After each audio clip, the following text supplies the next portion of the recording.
መሰገጥና መፈመስን እንደ አንድ ትልቅ ክስተትና ስኬት አይተው በመላው ኢትዮጵያ ቱር ለማድረግ ወይም ደግሞ ጉዞ ለማድረግ ትልልቅ አርቲስቶች ሁሉ የተሳተፉበት አንድ ዘመቻ ሊጀመር መሆኑን ነግረውናል። ይሄ ሁሉ ከዋናው ጉዳይ ኢትዮጵያን ካሳመሟት ኢትዮጵያን ከሚያስጨንቋት ነገሮች ህዝቡ ጉዳዩን ትኩረቱን እንዲቀንስ አብይ አህመድ በሰፊው እየሰራ እንዳለ እንገምታለን። የማስረሻ ሰጤም ከዚህ አንፃር መታየት ይገባዋል። አፋሕድና የአፍሪካ ህብረት ምንድን ነበር የሚያወሩት? በእስክንድር ነጋ በኩልም ይሁን በማስረሻ ሰጤም ምንድን ነበር የሚያወሩት? የሚነጋገሩት ምንድን ነው? ጤናችሁ እንዴት ነው ነው የሚባባሉት? ጥይት ደረሰላችሁ ወይ ነው የሚባባሉት? ምንድን ነው የሚያወሩት? እና እስክንድር ነጋ እስካሁን ድረስ በአማራ ትግል ውስጥ ያደረጋቸው አንዳንድ ነገሮች ሲታሰቡ ሰኔ 15ን አንስቶ የነ ጀኔራል አሳምነው ጽጌ ያ ክስተት እንዲከሰት ኢሚዲየት ኮዝ ሆኖ ማገልገሉ የሚዘነጋ አይደለም። በወቅቱ ወደ ባህር ዳር አቅንቶ ነበር እስክንድር ነጋ። ስለዚህ ሰኔ 15 ከተከሰተው ጥቃት ጀርባ የእስክንድር ጉዞ ዋነኛ ሰበብ እንደነበር የሚዘነጋ አይደለም። ይኸው ተደራደረ ማስረሻ ሰጤም። የቀረው ማን ነው? ዘመነ ካሴ፣ እስክንድር ነጋ፣ አስረስ ማረ ዳምጤ ምናምን ጊዜ ነው የሚጠብቁት። ምንድነው የሚያወራው እስክንድር? ከሶስት ሳምንት በፊት ከአንድ ወር በፊት እኮ የአፍሪካ ህብረት ምክትል ሊቀመንበሩን አግኝቶታል፣ ዋና ጸሐፊውን። ምን የቱስ ሊገባ ነው? ሰላም እንዴት አላችሁ? ውድ ቤተሰቦቻችን ዘኢትዮጵያ ቻናላችንን እየተከታተላችሁ ነው። አማሃ ደገፋ ነኝ። በወቅታዊ ፕሮግራማችን ተመልሰን ተገናኝተናል። በዛሬው ፕሮግራማችን ከሰሞኑ በማስረሻ ሰጤና በአማራ ክልል መንግስት እነሱ በአፋሕድና በመንግስት መካከል ነው የሚሉት የተደረገውን የዘላቂ ሰላም ስምምነት አስመልክቶ በርካታ ነገሮች እየተነሱ ይገኛሉ። እነዚህ ነገሮች ምን አይነት አስተያየት እየተሰጡባቸው ናቸው የሚሉትን እናነሳለን። እስክንድር ነጋ ምን አለ? ሌሎችስ ይህንን የእስክንድር ነጋን ንግግር ተከትሎ ምን አሉ? አፍሪካ ህብረት ራሱ ማስረሻ ሰጤ ይመሰረታል የተባለው አዲስ የአፋሕድና የአፋብኃ ውህድ ምን አይነት ድርጅት ሊሆን ይችላል? ከዚህ በኋላ እጅ የሚሰጡት እነማን ናቸው? የራሱ የእስክንድር ነጋ ዕጣ ፈንታ ምንድን ነው? የሚሉትም ጉዳዮች ነው እያነሳሳን ቆይታ የምናደርገው። እስከ ፕሮግራማችን ፍጻሜ ድረስ አብራችሁን ትቆዩ ዘንድ የአክብሮት ግብዣችን ነው። ከኛ ጋር ስትቆዩ ቻናላችንን ሰብስክራይብ ማድረግን የደወል ምልክቱን መጫኖን እንዳይዘነጉ ልናስታውሶ እንወዳለን። ከዛ በተጨማሪ ቪዲዮቻችንን ደግሞ እንዲሁ ሼር እና ላይክ ብታደርጉልን ደስ ይለናል። እሱን በማድረግ አብሮነታችሁን ታሳዩን ዘንድ በአክብሮት ጋብዘናችኋል። እጅግ አድርገን እናመሰግናችኋለን ለምታደርጉት ነገር ሁሉ። በቀጥታ ወደ ዛሬው ፕሮግራማችን እናልፋለን። አብራችሁን ቆዩ።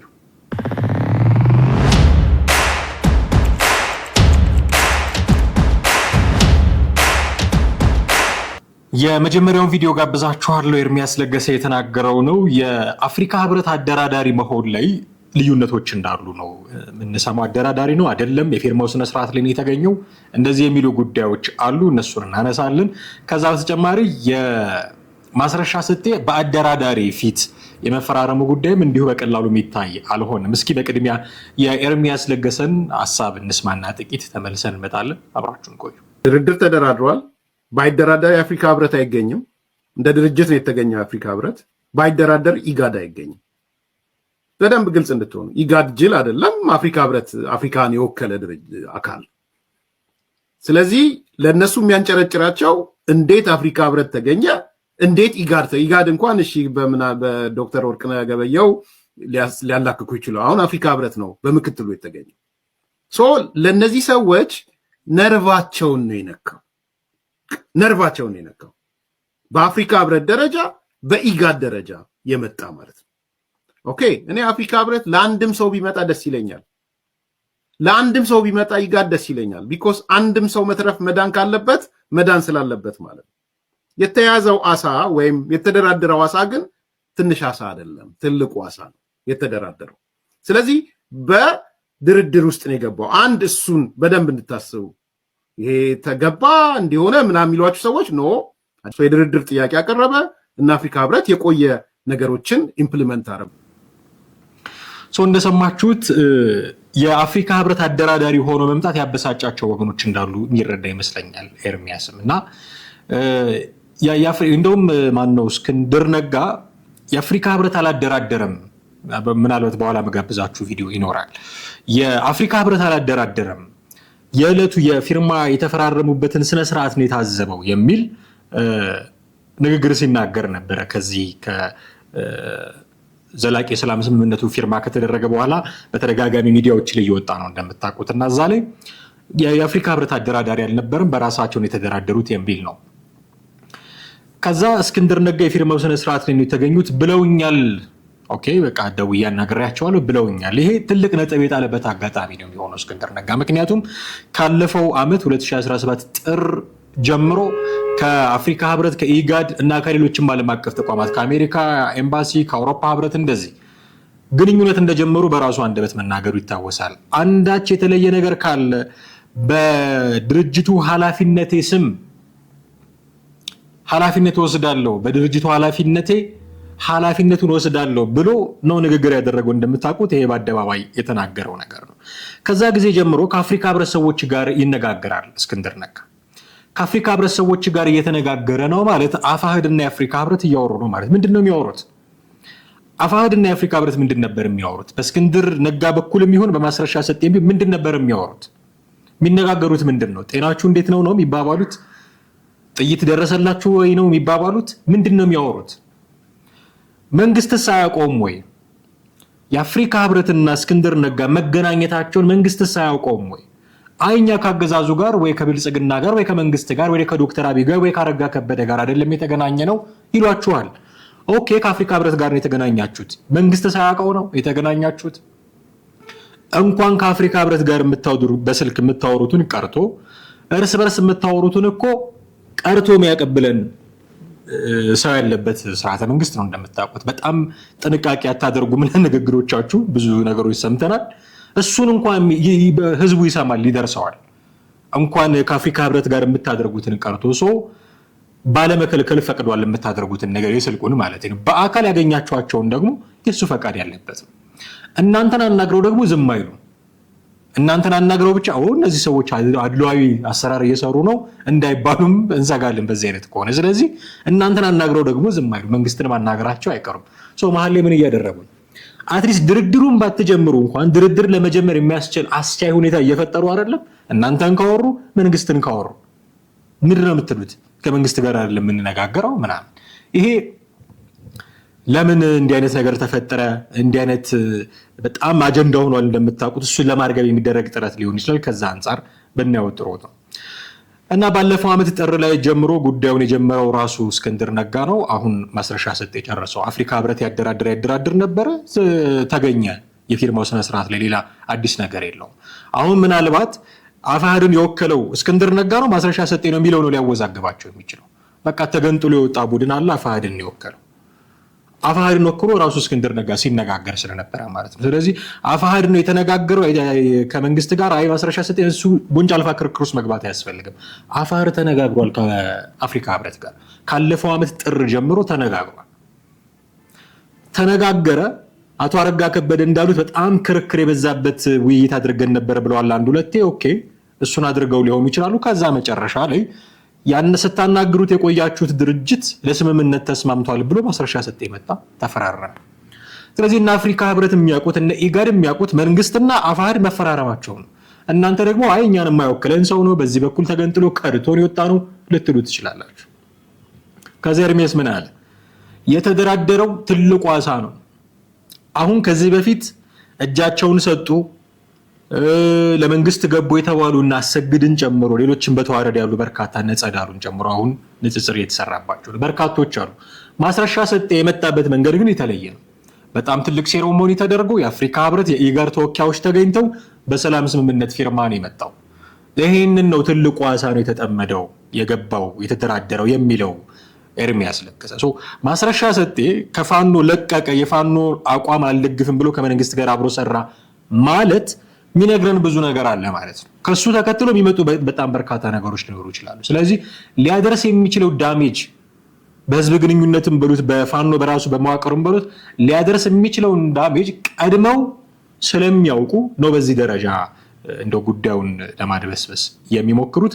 እና ንጽጽሮች ሲሰሩ ነበረ። ጸዳሉ በወረዳ ኃላፊዎች ነው የተቀበሉት የሆነ ሲያስረክም ምናምን ማስረሻ ሰጤ ግን በድርድር ስም የአፍሪካ ህብረት ተወካዮች ተገኝተው እንደዚህ እያሉ እኔ ትልቁ አሳ ነው የተያዘው የሆነ ነገር ጎድሏል ማለት ነው። እዛ አካባቢ በተዋረድ ምናል 6ኛ ደረጃ ላይ ያለ ያፋድ ሰው ምናምን ብለው ለማቅለል ሞክረዋል ብዙዎች። ግን አይ ዶንት ቲንክ ለዛም ይመስለኛል ካውንተር ፕሮፓጋንዳውን ለመስራት በዚህ ደረጃ የተራወጡት።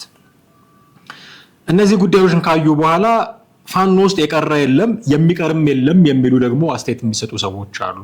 ቅድም ከኤርሚያስ ጋር ቁጭ ብሎ ያየነው አሁን ደግሞ የራሱን ሀሳብ ሲሰጥ እንሰማለን። እስኪ ጥቂት እንስማውና ተመልሰን እዛ ጉዳዮች ላይ ደግሞ የምናነሳቸው ነገሮች ይኖሩናል። በግልም ቢደራደሩ አይ ዶንት ማይንድ። እኔ በሰፈራቸው ግን እጅ ሰጥተው እያለቁ ነው። በነገር ላይ ከመቼውም ጊዜ በላይ የአማራ ፋኖ የሚባለው ኃይል ተበትኗል። ሰራዊቱን አጥቷል። እርቃኑን ቀርቷል። ከመቼውም ጊዜ በላይ የጎጃም ያለ የመከላከያ ካምፕ በፋኖ ተዋጊዎች ተሞልቷል። ሻዕቢያ የሰጠው አብዛኛው መሳሪያ ዲሽቃ፣ ቦምብ ምናምን መከላከያ ጋር አምጥተው በክብር አስረክበዋል። ጀግኖች የኢትዮጵያ ልጆች ተመስገኑ። በጣም እንደሰማችሁት የቀረ የለም እያሉን ነው። ፋኖ ውስጥ የቀረ የለም እያሉ ነው። ሻዕቢያ ለፋኖ የሰጣቸውን መሳሪያዎች መከላከያ እየወሰደ ነው የሚለው። ጎጃም ውስጥ ያለው የመከላከያ ካምፕ በተማረኩ ፋኖች እየተሞላ ነው የሚል ነገር ሲናገር ነው የሰማነው። ኦኬ፣ እውነት ሊሆን ይችላል፣ ውሸት ሊሆን ይችላል። እውነት እንኳንም ባይሆን ግን የሚቀር አይመስልም። በቃ አሁን በተያዘው ሁኔታ በነገራችን ላይ ራሳችሁን አፕዴት ለማድረግ የመከላከያ ሰራዊትን የፌስቡክ ፔጅ ብትከታተሉ ዴይሊ የሚሰሯቸው ዜናዎች አሉ። ከዛ ሌሎች ደግሞ የአማራ ክልል ውስጥ ያሉ የኮሚኒኬሽን ጽህፈት ቤቶች የወረዳም የዞንም እንደዚህ ጽህፈት ቤቶች የሚያወጧቸው መረጃዎች፣ አንዳንድ ጊዜ ደግሞ በአሚኮም ጭምር የሚወጡ መረጃዎችን ስትከታተሉ እጅ ሰጡ፣ ከነትጥቃቸው ተማረኩ፣ ተደመሰሱ የሚሉ በርካታ ዜናዎች አሉ። ያለማቋረጥ ኮንቲኒየስሊ ነው በቃ በየቀኑ የሚወጡት። እነዚህን ጉዳዮች ስታዩ እና ደግሞ ሄዶ ጉዳዩ በነማስረሻ ሰጤ ደረጃ መድረሱን ስታዩ አሁን ያለው ሰው የተናገረው ነገር ውሸት እንኳን ቢሆን ከነጭራሹ ሀቅን ያላደረገ ነገር እንኳን ቢሆን የሚቀር ግን አይመስልም። ለውጥ ልዩነቱ ምንድን ነው? መቼ፣ ማን፣ እንዴት ነው እንዲህ አይነት ነገር ውስጥ የሚገባው የሚለው ነው። በቃ የጊዜ ጉዳይ፣ የማንነት ጉዳይ እና የእንዴትነቱ ጥያቄ ካልተነሳ በስተቀር የሚቀር አይመስልም ጉዳዩ። የትኛውም ውጊያ በጦርነት በድርድር ነው የሚያልቀው። አይ ነሰሰሪ አይደለም በጦርነት ላይ ያልቅ ይችላል ምናምን ብለው ትንታኔ የሚሰጡ ሰዎች መኖራቸው ጠፍቶኝ አይደለም፣ ይሰጣሉ። አዎ፣ ግን አይተናናቅም። በእኔ የመረጃ እጥረት ከሆነ ታረማለሁ ለስተቴ፣ ግን አይተናናቅም። ሀገራችን ውስጥ ቲፒኤልኤፍ እና መንግስት ተዋግተዋል። በድርድር ነው ጉዳያቸውን ያበቁት። ኤርትራና ኢትዮጵያም ሲዋጉ በድርድር ነው ጉዳያቸውን ያበቁት። ደርግና ቲፒኤልኤፍ እንኳን የተዋጉ ሰሞን እንደው ሸሽቶ አመለጡ እንጂ መንግስቱ ኃይለማርያም ድርድር ነበረ ለንደን ላይ እንደምታውቁት። ውጊያዎች ሁሉ በድርድር ነው የሚያበቁት። የፋኖም ከዚህ የተለየ ሊሆን አይችልም። የኦሮሞ ነጻነት ሰራዊትም አልተሳኩም እንጂ የድርድር ሙከራዎች ነበሩ፣ ተሳክቶላቸው ደግሞ የገቡም አሉ። የፋኖን ከዚህ የተለየ የሚያደርገው ነገር የለም። ስለዚህ በድርድር ነው የሚያልቀው። ጥያቄው መቼ፣ ለምን አሁን አይሆንም፣ ስንት ሰው ከሞተ በኋላ ነው የምትደራደሩት የሚለው ብቻ። የሞተው ሞቶ ነፍሱን የሚገብረው ገብሮ ያለቀው አልቆ የሚደርሰው ሁሉ ዳሜጅ ከደረሰ በኋላ ትደራደራላችሁ። አልቋል ብለው ነበረ፣ ታስታውሳላችሁ። ደብረጽዮን ገብረ ሚካኤል ህይወታችሁን አትገብሩ፣ አልቋል፣ ጦርነቱን ጨርሰናል ብለው ነበር። እነ ጌታቸው ረዳ ያሉትን ብለው ነበር። አሁንስ ተደራደሩና ጌታቸው ረዳ የት ነው ያለው? የጠቅላይ ሚኒስትሩ አማካሪ ነው። ደብረጽዮን ትግራይ ክልልን እየመራ ማለት እንችላለን። ሰሞኑን የተፈጠሩት ነገሮች ታውቃላችሁ።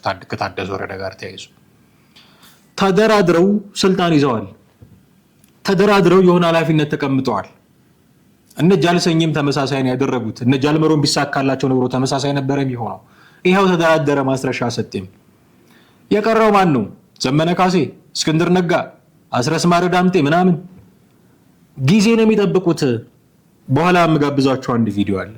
እየተደራደሩ ያሉ የስልጣን ፖዚሽን ተይዞላቸው እየጠበቁ ያሉ አሉ የሚሉ መረጃዎች የሚሰጡ ሰዎች አሉ። ጋብዛችኋለሁ በኋላ።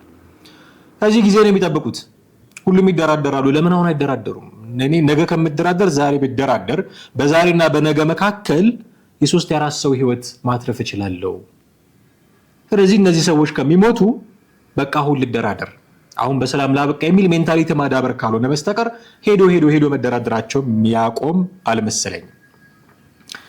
እና ሌሎች መረጃዎች የሚሰሙት ምንድነው? የስልጣን ቦታ የተያዘላቸው ሰዎች አሉ። የሆነ ፖዚሽን ተይዞላቸው ከዛ የአፋህድንና የአፋብኃን አንድ መሆን የሚጠብቁ ትልልቅ አመራሮች አሉ። እንደ ማስተረሻ ሰጤ ሊደራደሩ የተዘጋጁ እነማን ናቸው እነሱ ሰዎች የሚለው ጥያቄ ውስጥ የሚገባ ቢሆንም ይህን መረጃ ግን እስኪ ጥቂት ተከታትለን እንመለስና ደግሞ የምናነሳቸውን ጉዳዮች እናነሳለን ማለት ነው። አብራችሁን ቆዩ። መረጃ እየተቀበልኩ ነበር። አሁን ማወራህና ያንተ ማዳመጥ በቅርቡ ከዚሁ ከአፋህድ ለሚመራ ማለት ለሚከዳ እጁን ለሚሰጥ ከፍተኛ አመራር ተብሎ የአማራ ክልል የሥራ አመራር ኢንስቲትዩት ተዘጋጅቶለታል። ለሚከዳ ማን እንደሚከዳ እነሱ ተነጋግረው ጨርሰዋል። ይሄ የሚከዳው ሰው ደግሞ ይሄ ቦታ ሊሰጠው ተዘጋጅቶለታል። ይሄ ማን የሚለውን በቅርቡ አብረን የምናየው ይሆናል። ሌላው ደግሞ የሁለት ምክትል ቢሮ ኃላፊነት ቦታዎችም ተዘጋጅተውላቸዋል። ዋና ዓላማው አሁን ሁለቱ ቡድኖች እንግዲህ ሁለቱ አፋብኃና አፋህድ ውይይት ላይ ናቸው። እንዲያውም ወደ ስምምነት ሊደርሱ ሰሞኑን ይፋ ሊያደርጉት 90% የሚሆነውን ውይይታቸውን አጠናቀዋል ምናምን የሚባል ነገር አለ። እንግዲህ ይፋ አስደረጉት እንጠብቃቸዋለን። እና ዋናው እንዲዘገዩ የተደረገበት ምክንያት ደግሞ እነዚህ አሁን እጃቸውን የሚሰጡት ማለት ነው ከነ ማስረሻ ቀጥለው የሚከተሏቸው ሌሎቹ ባንዳዎች ደግሞ አሁንም በፋኖ ውስጥ ያለውን ክፍፍል በፋኖ ውስጥ ያለውን ነገር ሁሉ ጨርሰው አፋህድንም አፈራርሰው አፋብኃን ያው እንዳለ አመራር ይያለው ምናምን ነው እንጂ እንዳለ ድርጅት አለ የሚቆጠረው ያው የተሰገሰገበት እነሱ እንደሚያስቡት እየተናገርኩ ያለው። ስለዚህ ዋናው እንዲዘገዩ የተደረጉበት ዓላማ ምንድነው? የፋኖ አንድነትን አብሮ ይሳተፋሉ በተሰጣቸው መመሪያ መሰረት። ይሄን ከተሳተፉ በኋላ የአማራን ህዝብ ቅስም በሰበረ መልኩ ልክ አንድነቱ እንደተጠናቀቀ እጃቸውን እንዲሰጡ ተስማምተናል ተደረገ። ስለዚህ ተስማምተናል አፋህድና አፋብኃ ተስማሙ ተብሎ በተባለ በቀጣዩ ቀን እጃቸውን የሚሰጡ ዛሬ ዘራፍ እያሉ ያሉ እነ ጸዳሉ ዲሽቃ ምናምን ይዘው ገብተው በሚሊሻ ምናምን ነው አቀባበል የተደረገላቸው። እነ ማስረሻ ሲገቡ ደግሞ እነዚህ ተቀበሏቸው ብለው አሁን የሚያነቃቅሱት የነገ ዋና ከፍተኛ ባለስልጣንን ቦታ ሊረከቡ ዳር የሚሉ ዛሬ ግን ፍላጎት ወጥተው ዋና መግለጫ ሰጪዎች ዋና የስብሰባው አጀንዳ ተናጋሪዎች እንዲሁም የፋኖ መሪዎች አርበኛ ሆነው እየፈተፈራፈሩ ያሉ የውስጥ ባንዳዎች ናቸው። እንደሰማችሁት የስልጣን ቦታ የተዘጋጀላቸው አሉ፣ ቀጥሎ እጅ ለመስጠት የተዘጋጁ አሉ። አንድነቱ ካለቀ በኋላ በማግስቱ እጅ ለመስጠት ወይም ለመደራደር የጨረሱ አሉ፣ ቅድመ ዝግጅታቸውን የጨረሱ አሉ ብላ ነው ኢየሩሳሌም ስታወራ መረጃ አግኝቼ ሰብስቤ እያለች ስታወራ የሰማናት። ይሄ ሁሉ የሚያሳየው ፋኖ አሁን ያለበትን ሁኔታ ነው። ምን አይነት ሁኔታ ውስጥ ነው ያለው ፋኖ? ምን አይነት ሁኔታ ውስጥ እንዳለ በቃ በግልጽ የሚያሳይ ነገር፣ በደንብ በግልጽ የሚያሳይ ነገር። ስለ አንድነት ያወራሉ ግን ተለያይተዋል። ስለ አብሮነት ያወራሉ ግን የተለያየ መንገድ ላይ ነው ያሉት። ወሬያቸው ሌላ ነው፣ ምግባራቸው ሌላ ነው። ፊት ለፊት የሚያወሩት ከጀርባ የሚያሴሩት የተለያየ ነገር ነው። እስክንድር ነጋና ዘመነ ካሴ የተስማሙ ነው፣ የቃል ኪዳን ሰነድ አላቸው፣ አንድ ሊሆኑ ሊዋሃዱ ነው ይባላል። ከዛ በጀርባ ደግሞ ይመጡና እስክንድር ነጋ ላይ ሌላ ታሪክ ሲያወሩ ተሰማቸዋላችሁ። ቀጥሎ መጋብዛችሁ ቪዲዮ አለ፣ እሱን እንዳትረሱ። ሌላ ነገር ሲያወሩ ተሰማቸዋላችሁ። ከዛ አንድ ከሆኑ በኋላ ደግሞ እንዲህ ሊያደርጉ ነው የሚሉ መረጃዎች ሲወጡ ታያላችሁ። መች ተሳክቶላቸው እኔ ህልሜ እሱ ነው። በነገራችን ላይ አንድ ፋኖ ማንም ይምራው ነው፣ ዘመነ የሚምራው፣ እስክንድር፣ ብርጋዴር ጄኔራል ተፈራ ማሞ ይምሩት፣ ፕሮፌሰር ጌታ አስራደ የሚምራው፣ ብቻ አንድ ፋኖ አንድ ወጥ ፋኖ ቢኖር ነገሮች በጣም የሚቀሉ ይመስለኛል። አሁን አንድ ቢሆን ኖሮ ፋኖ ማስረሻ ሰጤ ከዳ አይደለም ነበረ የምንለው። እነሱም የሚሉት ማስረሻ ሰጤ ብቻውን ተደራደረ አይደለም አልነበረም የምንለው። እስክንድር እንዲሆነ እንደዛ አልነበረም የምንል የነበረው። ከተደራደረ የሚደራደር ፋኖ ነው፣ ካልተደራደረ የማይደራደር ፋኖ ነው። በመሃል የሚከዳ እጅ የሚሰጥ የሚደራደር እንደዚህ ዝባዝንኪ አናይም ነበር። አንድ ፋኖ እንዴ ህልሜ እሱ ነው። በሆነ ጉዳዮችን በሙሉ የሚያቀላቸው ይመስለኛል። ከራሳቸውም አንፃር ከመንግስትም አንፃር ጉዳዮችን የሚያቀል ነበረ የሚመስለኝ። ግን ያልሆነም የሚያወሩት በቃ ሁል ጊዜ ስለ አንድነት ታስታውሳላችሁ። አንድ ጊዜ ዘመነ ካሴ ያለው አንድ ማንኪያ ቅንነት ብቻ ነው የሚያስፈልገው የሚል ዞረው እንደገና የአንድ ማንኪያ ቅንነት አንተ ጋር መቻለ ብለው ደግሞ እንደገና መግለጫ ሲያወጡበት ደግሞ እንሰማለን። እኔ ነኝ መምራት ያለብኝ የሚል ታበየዋለው ውስጡ እያሉ ደግሞ በብዛት ሲተቹት እንሰማለን። እዛ አካባቢ በስልጣንም ይሁን በገንዘብም ይሁን ለመንግስት አድረዋል በሚል ስም ማጥፋት በሆነ ነገር ብቻ አንዳሉ ነው። እነዚህ ሰዎች አንዳሉ ይሄንን እንዴት አስታርቀው አንድ መሆን እንደሚችሉ አናውቅም። የነሱ የቤት ስራ ነው። ግን የሚያወሩት ስለ አንድነት ነው፣ አንድ ሳይሆኑ። ግን የሚያወሩት ስለ አብሮነት ነው፣ አብረው ሳይሆኑ።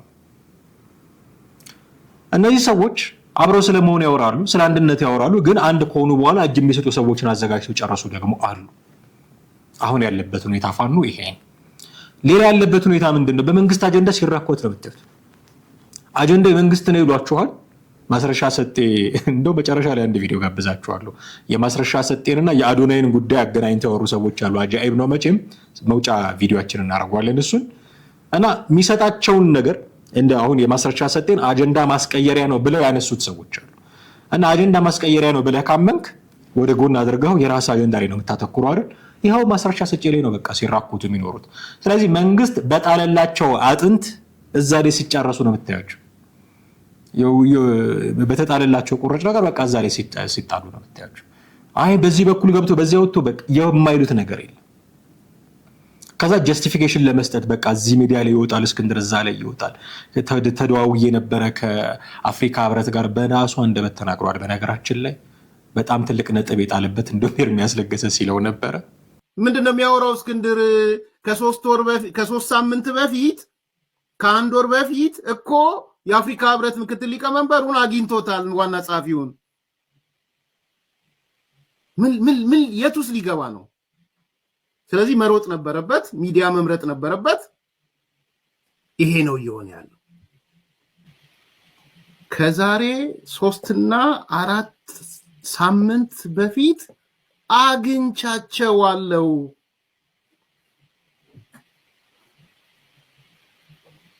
ጻፉን እስክንድር በሉና ከዛሬ 3 እና 4 ሳምንት በፊት አግኝቻቸዋለሁ። ማንን?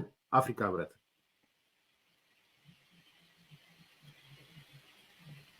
እቺ ናት ኮር ፖይንቷ። ሌላ ቦታ እንዳትሄዱ። እስክንድር ደንግጦ የወጣው እቺ ፖይንት ልትጋለጥበት። አዝናለሁ በጣም።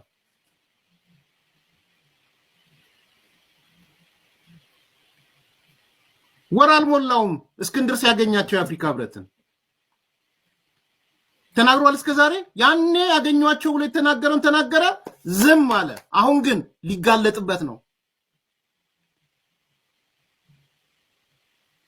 ዋይ በዚህ መጠን እንዴ! ልክ አይደለም እስክንድር።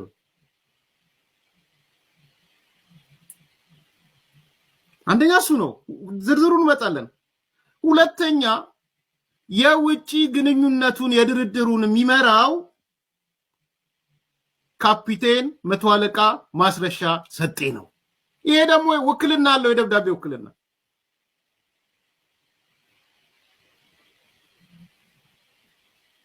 የስራ አስፈጻሚ ውክልና አለው ካፒቴን ማስረሻ።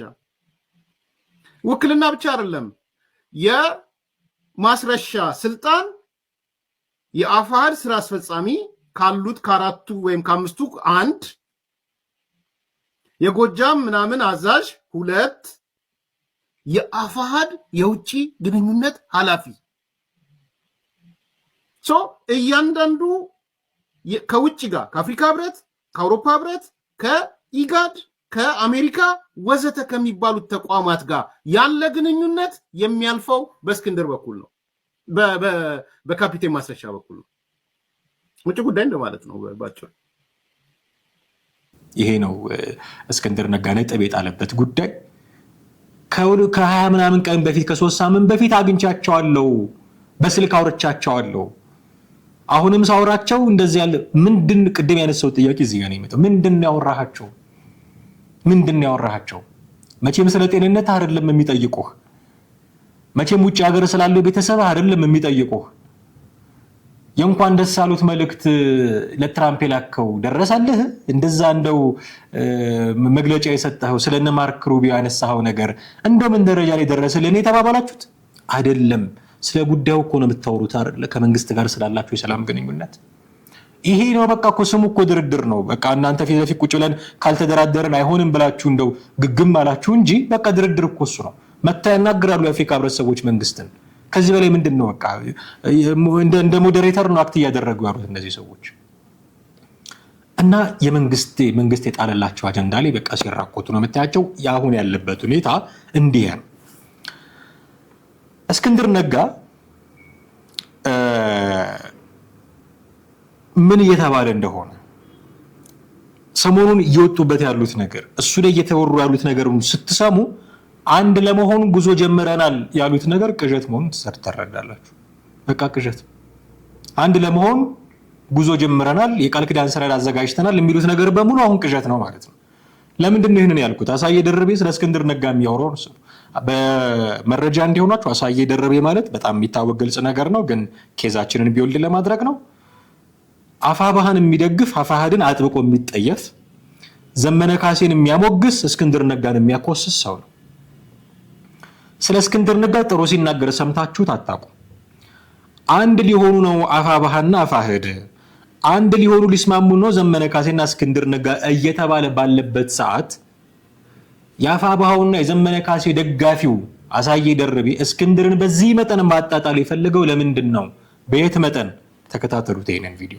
እና እስክንድር ነጋ እስካሁን ድረስ በአማራ ትግል ውስጥ ያደረጋቸው አንዳንድ ነገሮች ሲታሰቡ ሰኔ 15ን አንስቶ የነ ጀኔራል አሳምነው ጽጌ ያ ክስተት እንዲከሰት ኢሚዲየት ኮዝ ሆኖ ማገልገሉ የሚዘነጋ አይደለም። በወቅቱ ወደ ባህር ዳር አቅንቶ ነበር እስክንድር ነጋ። ስለዚህ ሰኔ 15 ከተከሰተው ጥቃት ጀርባ የእስክንድር ጉዞ ዋነኛ ሰበብ እንደነበር የሚዘነጋ አይደለም።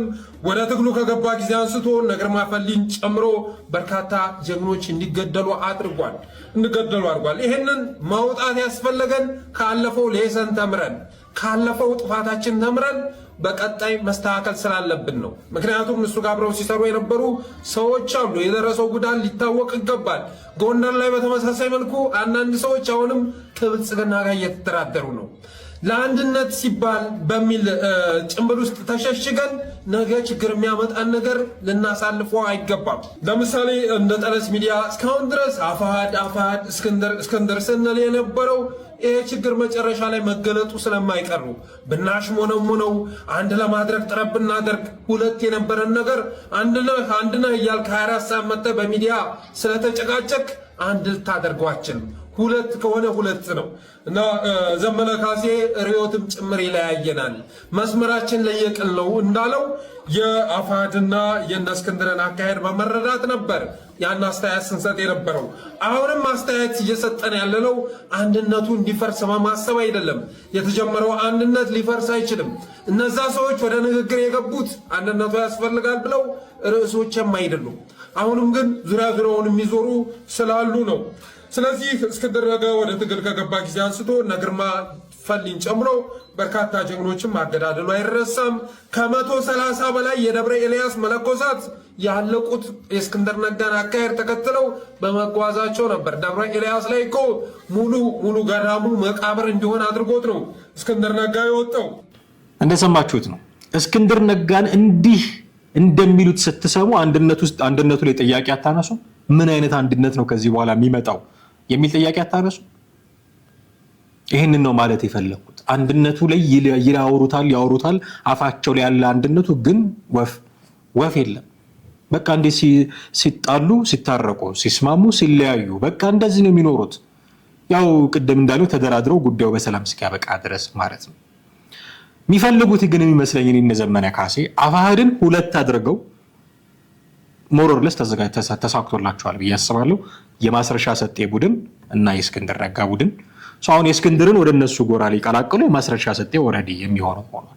ስለዚህ ሁለት አድርገውት አፋህድን ገሚሱን ከነሱ ጋር ለማዋሃድ ካዋሃዱት በኋላ ኢቭን በእነሱ የበላይነት ነው እንዲተዳደር የሚፈልጉት። ፕሮባብሊ ዘመነ ካሴ ነው መሪ የሚሆነው፣ እንደዛ ነው የሚሆነው። እንደውም ኤርሚያስ ለገሰ አንድ ነገር ሲል ነበር፣ እስክንድር እንደ ልደቱ የሚባል ስትራቴጂ ያላቸው ብሎ እንደ መረጃ ሲያወጣ ነበር። ሊቀመንበር አለ፣ ምክትል ሊቀመንበር አለ፣ ተቀዳሚ ምክትል የሚባለው ለእስክንድር ሰጥተውት ዲስፋንክሽናል ሊያደርጉት ነው የሚል ትንታኔ ሲሰጥ ነበረ። እንዲህ አይነት ነገር ለማድረግ ነው በቃ እየተዘጋጀው። ሁለት ቦታ ከፍለውት አንዱ ለመንግስት አድሯል ይላሉ፣ አንዱ እኛ ጋር መጥቷል ይላሉ። ይወጡታል። ስለዚህ ይሄ አንድነት ሳይሆን ተዋህደው ተስማምተው ያመጡት ነገር ሳይሆን መዋዋጥ ነው የሚሆነው በቃ። ከዛ የሆነ ጊዜ ያኮርፋል እስክንድር ነጋ። ድሮም እንዲህ እንደለመደው ሌላ ድርጅት ሊመሰርት ይችላል። ምን ሲል የአማራ ህዝባዊ ኃይል ምናምን ብሎ አሁን አፋር ላይ ደረሰ አይደል? ነው በሚቀጥለው ደግሞ የሆነ አማራ ፋኖ የምትል ስም ያለችበት የሆነ ነገር ቀጥሎ ሊያመጣ ይችላል ማለት ነው። እና ሪሊ አንድ አይነት አንድ የውህደት ወይ አንድ ድርጅትነት አይደለም የምታዩት ውስጡ እንደዛ አይደለም የምታዩት። እና የድሮን የቆየውን ነገር እያነሱ የአንድ ሰኔ 15 ነው 16 እነ ዶክተር አምባቸው የተገደሉበትን ጊዜ እያነሱ ለዚህ ነገር እንደ ኢሚዲየት ኢፌክትነት አገልግሏል እስክንድር ነጋ ብለው እየወቀሱት ነው። ሰምታችኋል። እናሳየ ደረበ የዘመን አፍቃሪዎች እየወቀሱት ነው። እንዲህ የቆየውን የአመታቱን ነገር አምጥተው አሁን ማንሳት ያስፈለጋቸው ለምንድን ነው? እስክንድር ነጋ ላይ አፋሃድንም እስክንድር ነጋንም ነው እንዲህ ሲያጣጥል የምታዩት። በነገራችን ላይ እስክንድር ነጋ ራሱ ለዚህ ነገር ራሱን አመቻችቶ የሰጣቸው ነው የሚመስለኝ። ምክንያቱም ሲደራደር ነበረ፣ ግልጽ ነው። የአፍሪካ ህብረት ምናምን እያልን ቅድም አንስተናል። ከቲፒኤልኤፍ ጋር መሰራው ስራ የለኝም ብሎ በገዛ አንደበቱ ተናግሯል። አሁን አልደራደርም አልተደራደርኩም እያለ የነዘመነ ካሴን አቋም ማራመድ ጀምሯል። አሁን ከቲፒኤልኤፍ ጋር አልሰራም የሚለውን አቋም የተወም ይመስላል ከነዘመነ ካሴ ጋር እየሰራ ስለሆነ፣ ስለዚህ ራሱን አመቻችቷል ማለት ነው። በቃ ይሄ በግልጽ አማርኛ እስክንድር ነጋ ራሱን ማጥፋት ነው ያዘው። ሱሳይድ እያደረገ ነው። አፋሃዱ የሚጥፋ ምኑ የሚጥፋ ግን በቃ አትሊስት እሱ እኮ ከዚህ በፊት የያዛቸው የማይናወጡ አቋሞች ነበሩት። እስክንድር ነጋ ሲባል ወደ አእምሯችን የሚመጡ አቋሞች ነበሩ። እነሱን ትቶ ጥዶ ነው እዛ ይገባ ያለው እና ራሱን አመቻችቷል ለዚህ አይነት ነገር። ስለዚህ የቆየ ነገር እያነሱ በምታዩት መልኩ ጥያቄዎች እያነሱበት ስም ማጥፋት እያደረጉበት ነው። በተቀላቀለ ማግስት ድሮም እኮ እስክንድር እንዲህ ነበረ፣ ለአማራው አያስብም ነበረ እየተባለ ብዙ ነገር ሊባል ይችላል። እና የሚባለው ነገር እውነት ሆኖ ደግሞ ፋኖና ህወሓት አብረው የሚሰሩ ከሆነ በየትኛውም ታምር እዚህ ስብስብ ውስጥ እስክንድር ነጋ እንዲኖር አይፈልጉም ህወሓቶች። በጣም ግልጽ ነው ብዬ አስባለሁ ይሄ ጉዳይ። ስለዚህ ራሱን አመቻችቶ እየሰጠ ያለ ይመስለኛል። የማስረሻ ሰጤን ጉዳይ ከአዶናይ ጋር ያገናኙ ደግሞ ሰዎች አሉ። ይሄ የሰሞኑ የማስረሻ ሰጤና የቲክቶክ ክሬቲቭ አዋርድ መንግስት የህዝቡን ትኩረት ለማስቀየር ያመጣው ነው ብለው አፋቸው ሞልቶ የተናገሩ ሰዎች አሉ። ስሟቸው እነ መሳይ መኮንን መሰገጥና መፈመስን እንደ አንድ ትልቅ ክስተትና ስኬት አይተው በመላው ኢትዮጵያ ቱር ለማድረግ ወይም ደግሞ ጉዞ ለማድረግ ትልልቅ አርቲስቶች ሁሉ የተሳተፉበት አንድ ዘመቻ ሊጀመር መሆኑን ነግረውናል። ይሄ ሁሉ ከዋናው ጉዳይ ኢትዮጵያን ካሳመሟት ኢትዮጵያን ከሚያስጨንቋት ነገሮች ህዝቡ ጉዳዩን ትኩረቱን እንዲቀንስ አብይ አህመድ በሰፊው እየሰራ እንዳለ እንገምታለን። የማስረሻ ሰጤም ከዚህ አንጻር መታየት ይገባዋል። ትኩረት ለማስቀየስ ነው። ሀገሪቱ ያለችበትን ህመሞች፣ ቀውሶች፣ ስቃዮች ለማዘናጋት በሌላ አቅጣጫ አብይ አህመድ ነገሮችን ለማድበስበስ እየሄደበት ያለው መስመር መሆኑን በግልጽ መናገር ያስፈልጋልና ከዚህ አንጻር አልታየም ኢንጂነር ይልቃል? አይ እኔ አሁን ስላልካቸው ጉዳዮች እዚህ የቲክቶክ አካውንትም ስለሌለ ነገሩንም ስለማላቅ አልተከታተልኩትም አልሐውቀውም። እና ዓለም ቀልጧል እኮ ኢንጂነር ይልቃል። ቲክቶክም አይደለም በዋናው ሜንስትሪም ሚዲያዎች በዋናዎቹ ሚዲያዎች ጭምር ነው አንድ መሰገጥ መደደብ ትልቅ ነገር ነው ብሎ የመጣን አንድ ጀብራሬ የሸለመች ሀገር ሆናለች ኢትዮጵያ። ሸልማለች። ያው ይሄ ጉዳይ ትኩረት እንዲሰጠው ተፈልጓል። አሁን ደግሞ እነ ሰራዊት ፍቅሬ ሳይቀሩ ትልልቅ አርቲስቶች የሚባሉ ይሄን ልጅ ይዘው በመላው ኢትዮጵያ ሊዞሩ ነው። ምን አደረገ ብትል ምንም አይደለም፣ ድድብናን ያሳወቀው። መሰገጥ ማለት ምንም አይን አውጥተህ የሆነ ነገር ማድረግን ነው። ሌላ ምንም ትርጉም የለውም። እንዲህ አይነት ነገር ላይ እንዲጠመዱ አብይ አህመድ መንገዱን እያመቻቸ ነው። ለምን? ብዙ ቀውሶች ስላሉ ብዙ ቀውሶችን ህዝቡ ኑሮውን ሁሉን ነገሩን በዚህ ነገር እንዲጠመድ እያደረገ ነው ያለውና በእርግጥ ላትከታተል ትችላለህ። ነገር ግን ነገሮች ሁሉ ተበላሽተዋል። በዚህ መልኩ እየሄዱ ነው ያሉት። ኢንጂነር ይልቃል እንደሰማችሁት ነው እንግዲህ በጣም በሚገርም ሁኔታ ማስረሻ ሰጤ ጉዳይን ከአዶናይ ጋር ነው ያገናኙት እነዚህ ሰዎች። ከአዶናይ ጋር የመንግስት ስራ ነው የመንግስት እጅ ያለበት ነው እያለ ነው። ይሄ ስግጥ ፍምስ የሚለው ነገር የመንግስት እጅ ያለበት እያለ ነው መሳይ መኮንን። ስግጥ ብሎ በነገራችን ላይ ሰግጦ የመንግስት እጅ ያለበት እያለ ነው። ይሄ መሰገጥ የሚባለው ነገር ላይ የመንግስት እጅ ያለበት እያለ ሰግጦ እያለ ነው መሳይ መኮንን። አሁን የገባኝ ነገር ምንድነው ከዚህ ከመሳይ መኮንን ንግግር የምረዳው ሐሳባቸውን የሚገዛ ሰው ከጊዜ ወደ ጊዜ እየቀነሰ ነው። የሚከታተላቸው ሰው ከጊዜ ወደ ጊዜ እየቀነሰ ነው። ትኩረቱን እነሱ ከሚነዙት ፖለቲካ እነሱ ከሚነዙት ሴራ አይኑን እየነቀለ ከዛ ላይ ሌሎች ነገሮች ላይ የሚያሳልፍ ሰው አሁን ስግጥ ፍምስ ያስፈልጋል አያስፈልግም የስነ ምግባር ጥያቄ ነው። የኮመን ሰንስ ጥያቄ ነው። ምንድነው ይሄ የትውልድን በተለየ መንገድ የመቅረጽ የሚሉ ጥያቄዎች አሉ። በርካታ ጥያቄ በነገራችን ላይ ምሁራን ሊባሉ በሚችሉ ደረጃ ያሉ ሰዎች ኢቭን አስተያየት እየሰጡበት ያሉ ሰዎች በተቃውሞም በድጋፍም በጣም ደግሞ ሎጂካል ናቸው እነዚህ ሰዎች ሪዝነብል ናቸው ብለን የምናስባቸውም ሰዎች ጭምር ጉዳዩ ላይ ድጋፍም ተቃውሞም እያሳዩ ነው። የአዶናይ ጉዳይ ላይ ነገሩ ፖለቲክስ አይደለም። ኦኬ ከጀርባ ብዙ ፖለቲክስ አሉት እያሉ ሴራ የሚተነትኑ ሰዎች መኖራቸው ጠፍቶኝ አይደል? ሊኖሩ ይችላሉ። ግን በቃ አት ፌስ ቫልዩ እንሰራውና የአዶናይን ጉዳይ መሳይ መኮንን በሚንጨረጨርበት ደረጃ አይደል። ለምንድን ነው ይሄንን ያልኩት? ለምሳሌ ታስታውሱ እንደሆነ የግዕዝ ቋንቋ ጉዳይ ተነስቶ ነበር አማራ ክልል ውስጥ አይደለም? የግዕዝ ቋንቋ ጉዳይ ተነስቶ ነበርና የግዕዝ ቋንቋ ለተማሪዎች መሰጠት አለበት ሲባል ወደ አደባባይ ወጥተው ከተቃወሙ ምሁራን መካከል አንዱ ዶክተር በድሉ አቅጅራ ናቸው። ዶክተር በድሉ አቅጅራ ይሄንን ሐሳባቸውን በግልጽ ሲናገሩ ነበር። ይሄ የመንግስት ደጋፊ ይሄ የብልጽግና ካድሬ የሚል ስም ነው ወዲያው የተሰጣቸው ዶክተር በድሉ አቅጅራ። አሁን ደግሞ አዶናይ እንዲህ አይነት ነገር ውስጥ መግባቱን ተቃውሞ ጽፈዋል። ይሄ ትውልድ ገዳይ እንቅስቃሴ ነው፣ ስንፍናን የሚያቀነቅን ነው ብለው ረዘም ያለ ጽሁፍ ተቃውሞ ጽፈዋል።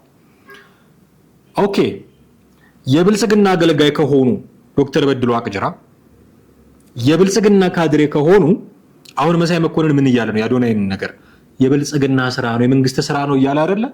የመንግስት አገልጋይ የሆኑት ሰው ተቃወሙት አዶናይ። ሰምተው ይሆን ይሄንን እነ መሳይ መኮንን? አሁን ይሄንን አንድ ፔጅ ላይ ብታስቀምጡ አብሮ ይሄዳል።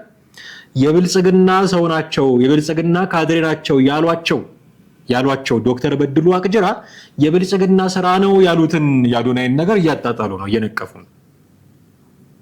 እንደዚህ የሚሉት ደግሞ ሰግጠው መሆኑን ስታዩ የሰግጥ ፈምስ ኮርስን ከአዶናይ ከራሱ የወሰዱ የቀሰሙ የተማሩ ነው የሚመስሉት። አይመስላችሁም? እንደዛ እና እንዲህ አይነት ጉዳይ ውስጥ ነው የገባ ነው። ቸግሯቸዋል፣ በጣም ቸግሯቸዋል። ሐሳባቸው የሚገዛ ሰው እንዳጡ ገብቷቸዋል።